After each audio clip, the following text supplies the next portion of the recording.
Bonjour Jean-Luc Mélenchon. Bonjour. On vient de le voir dans l'ouverture du journal de 7h30, 107 tombes qui ont été profanées en Alsace. Le président de la République dit l'antisémitisme est un crime que nous combattrons. Quelle est votre réaction ce matin ? Bon, comme toutes les personnes normales, je suis soulevé de dégoût pour l'acte lui-même, pour les pauvres familles qui ont leurs tombes profanées, et puis de dégoût pour l'individu qui a fait ça, parce que, bon, c'est pas très glorieux, aller la nuit mettre des croix gammées sur des tombes. Bon, on voit ce qu'est cette extrême droite-là, elle est répugnante. La mobilisation, naturellement, on en parle ce matin. Si vous faites les moutons, vous serez tondus. Et le 5 décembre, il faut se mettre dans l'action. C'est du Jean-Luc Mélenchon. Vous adressez à qui lorsque vous parlez des moutons ? Ben, je m'adresse à tout le monde, à tous les Français. Il faut qu'ils s'impliquent dans ce grand sujet, parce que M. Macron, page après page, est en train de détruire tout le livre de l'histoire de la République sociale française. Alors donc, il faut que les gens s'en mêlent. Voyez-vous, il vient d'inventer une réforme. Alors ça, c'est du Macron tout craché, un truc technocratique et qui, à la fin, sert la finance. Mais ça ne répond pas au problème posé, parce qu'il y a vraiment un problème avec les retraites. Les gens partent trop tard, 63 ans. Or, la durée de vie en bonne santé, maintenant, c'est 63 ans, donc les gens partent malades. Du coup, la moitié d'entre eux sont déjà au chômage avant de partir à la retraite. Et puis, pour finir, il y a trop de pauvres de retraite, de trop petites... C'est ça qu'il faut régler. Pas aller inventer un machin, une usine à gaz de retraite par poids, où chaque génération ne saura jamais ni combien, ni à quel âge elle part, ni combien elle aura à la retraite. Vous parlez des pauvres. Le gouvernement anticipe et répond et dit il n'y aura pas une retraite en dessous de 1 000 €. Ah, vous voyez, ça, c'est pas mal réussi. C'est leur coup d'enfumage de communication. Pour ça, il faut avoir une retraite complète. Mais justement, le problème, il faut un nombre d'années cotisées complet. Le problème, c'est ceux qui n'ont pas le nombre d'années cotisées complet, qui sont en dessous du seuil de pauvreté la plupart du temps. C'est le cas des femmes et des carrières précaires, des précaires, parce qu'elles ont dû s'arrêter en cours de route et que l'essentiel des emplois précaires sont des emplois féminins aujourd'hui. C'est bien réussi, ils font croire un truc qui n'existera jamais. Vous battez pour le retrait de cette réforme, oui. Mais le problème, c'est qu'on ne la connaît pas, la réforme. Ben, on connaît les principaux principes. On est quand même, ils vont pas inventer l'eau chaude. Hein. Le système de retraite par points, on sait comment ça marche. Ils ont à peu près dessiné le profil. Ce qu'on sait, c'est que tout le monde va y perdre. Il y a le même système où, à peu près en Suède, 90% des femmes y ont perdu, 70% des hommes y ont perdu.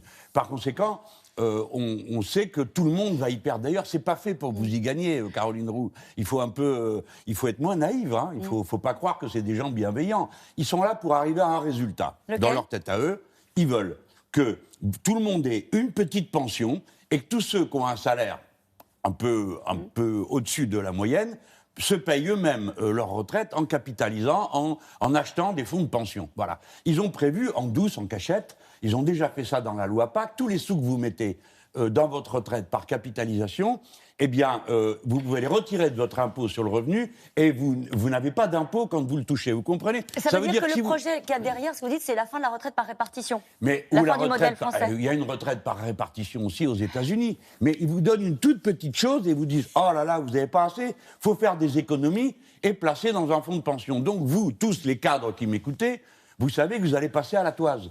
Parce que pour avoir un revenu à votre retraite qui soit suffisant, vous allez devoir aller cotiser au fonds de pension. Écoutez-moi bien, Caroline Roux, ça est absurde. Vous allez mettre de l'argent dans la bulle financière, vous allez diminuer votre salaire mensuel de ce que vous aurez mis de côté, que vous ne mettrez pas dans la consommation, et donc ça ne fera pas tourner les entreprises. Tout ça est absurde. Ce n'est pas comme ça qu'il faut faire. Et puis surtout, je vais vous dire, c'est de la philo aussi. Ah bon ? Ah bah ouais, on vit ensemble ou pas ? C'est chacun pour soi ? Avec ses petits points, son arrangement, ou bien, comme on le fait depuis que l'humanité existe, ceux qui peuvent bosser aident ceux qui n'y arrivent plus ou qui doivent aller se reposer. Eh bien, moi, je choisis tous ensemble. C'est la réforme du chacun pour soi ?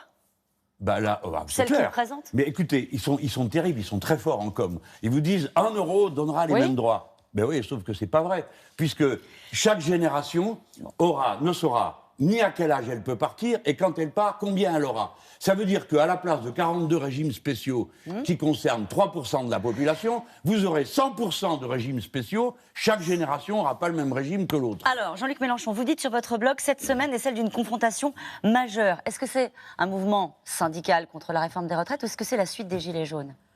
C'est les deux, hein, parce que la France est travaillée par un sentiment de, comment dire, de dégagisme.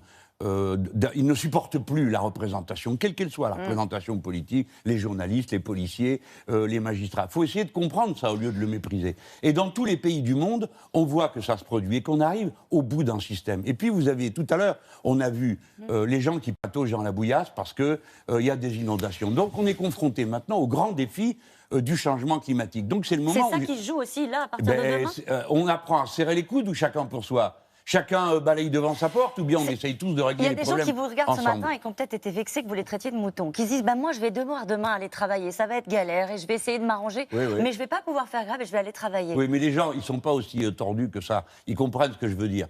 Ils comprennent qu'il faut savoir résister dans la vie parce que tous dans leur vie ont une fois ou l'autre résisté. Et ils savent très bien, justement, que si demain ils ne peuvent pas faire la grève, comme de toute façon, ils ne pourront pas se transporter, l'affaire sera entendue. Mais ils auront la possibilité, samedi, d'être dans les rues, parce que samedi, il y aura des marches et des manifestations partout. Moi-même, à Marseille, à l'appel de l'UDE-CGT et d'autres syndicats, nous allons marcher samedi dans la rue. Ça Donc, va il y aura durer, 5 à Jean-Luc 7. Mélenchon ? Ça va durer, ce mouvement ? On se dit tous, est-ce qu'on va rejouer 95 ? C'est ça, ce qui peut se passer ? Si on rejouait 95, ce serait déjà pas mal, parce qu'en 95, c'est nous qui avons gagné. Donc on a empêché de dévaster le système de retraite. Maintenant, moi, bien sûr que je le souhaite. Bien sûr, je souhaite que M. Macron connaisse un échec. Je ne peux pas dire que ça m'est égal, que c'est un jeu, qu'on verra bien, parce que je ne me sens pas personnellement concerné. Il s'agit de la cohésion de la société. Bon sang, est-ce qu'on est un pays ? Est-ce qu'on est une nation ? Est-ce qu'on est un peuple ensemble ? Ou bien chacun fait ses petites affaires et la société est comme une espèce de magasin dans lequel on va se servir, chacun sa petite retraite, sans s'occuper de l'autre et sans savoir ce qui arrive aux autres. Pardon, Madame Roux, moi je vais vous dire, cet été, j'étais dans un pays où il y avait des gens de 70 ans au travail, au bout de la chaîne de paiement. C'est ça qui nous attend ? Eh bien, exactement. Et moi, j'avais envie de pleurer, je vous le dis. Parce que je ne supporterais pas d'y voir ma mère ou d'y voir mon père dans cette situation. Alors, je dis aux gens, réfléchissez bien. Si vous laissez faire, ne croyez pas que vous allez vous en sortir tout seul. Ce n'est pas vrai. C'est une réforme qui n'est faite que pour quelques-uns, et ces quelques-uns vont s'en mettre, comme d'habitude, plein les poches, et vous tirerez la langue. Donc, moi, je propose qu'on parte après 40 annuités, à 60 ans, parce qu'il faut partir tôt si on ne veut pas être brisé, qu'il n'y ait plus une seule retraite incomplète en dessous du seuil de pauvreté. Et il y aura un équilibre financier ? Mais évidemment, c'est très facile à trouver, ça. C'est le plus simple. La préfecture s'inquiète des violences et demande, notamment aux commerces qui sont sur le trajet. Ça, ils me donnent du mal pour faire peur à tout le monde. Je termine ma question. Sur l'itinéraire de la manifestation à Paris, il y a 5000 hommes qui seront mobilisés. Donc les commerces vont fermer leur devanture. On s'attend à des violences, dit la préfecture. Ce serait dommage si le mouvement social était entaché de violence ? Tout à fait, clairement. Moi, j'y suis totalement hostile. Les violences n'ont qu'un seul résultat. Elles invisibilisent le mouvement social. C'est-à-dire qu'on ne parle que de ça. Et d'ailleurs, c'est le but d'un certain nombre de gens qui pensent que c'est bien comme ça. D'autant que souvent, les violences apparaissent tout à fait étranges. Elles surgissent à un endroit, on se demande pourquoi. Il semblerait qu'on serait capable de mieux contrôler ça. Plutôt que de tirer dans la figure des gens, mieux vaudrait contrôler ceux qui sont vraiment violents. Le dernier qui a perdu un œil, il était tout tranquille dans son coin en train de parler. Ça veut dire que vous appelez la préfecture de police à bien faire son travail ? Je l'appelle à respecter le droit de manifester et à bien comprendre que son boulot n'est pas de réprimer la manifestation, mais d'empêcher la violence et de garantir la tranquillité publique de ceux qui manifestent. Merci beaucoup, Jean-Luc Mélenchon. C'est à vous, Laurent. Merci, Caroline. Bonne journée à tous les deux, bien sûr.